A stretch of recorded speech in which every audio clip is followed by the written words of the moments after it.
Hi guys, my name is Pnina. I'm a 3D artist and yeah, let's start the video now. You know how it's like when you need to solve an horrible shading issue so the model will be finished by Friday, but you just don't feel like it. So you go into the built-in add-ons tab and start exploring and testing different add-ons that no one knows how to use. Like seriously, what does this one do? Then, after like 10 of those, you finally find something cool and useful and you are like, yo, I'm so lucky I found this! It totally was a worth investment of time and I'm not gonna regret it at Thursday night! No? Well, I guess I'm special then.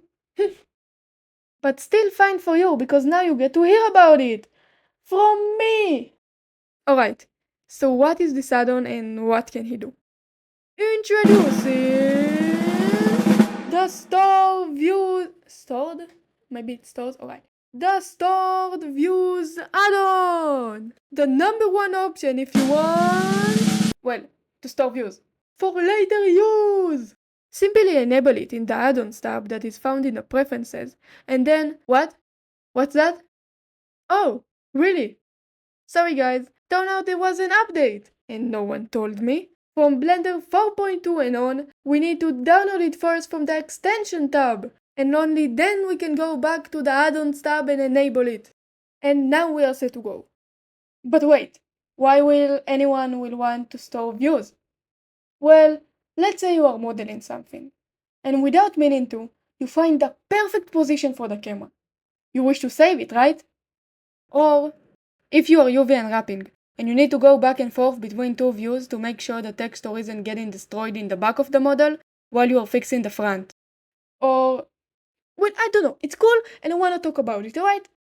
Now let's get to the how to use it part.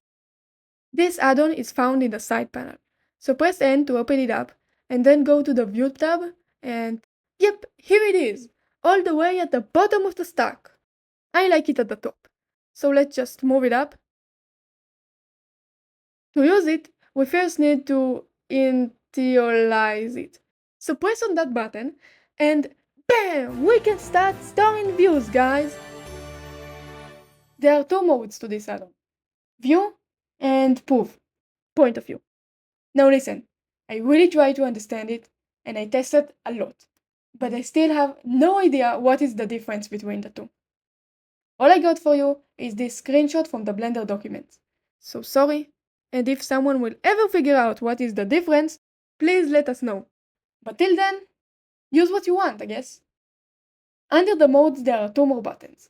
Camera to view, which move the current active camera to where you are looking from, and my favorite, add a new camera to your view. Below that we will find the Save Current button, that when pressed it saves the current view, or POV, depends on what mode you are in.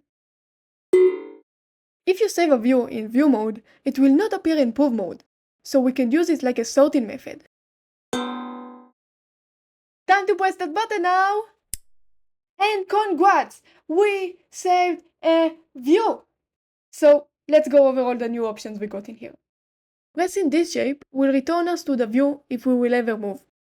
Here we can rename the view. Then there is the dangerous side.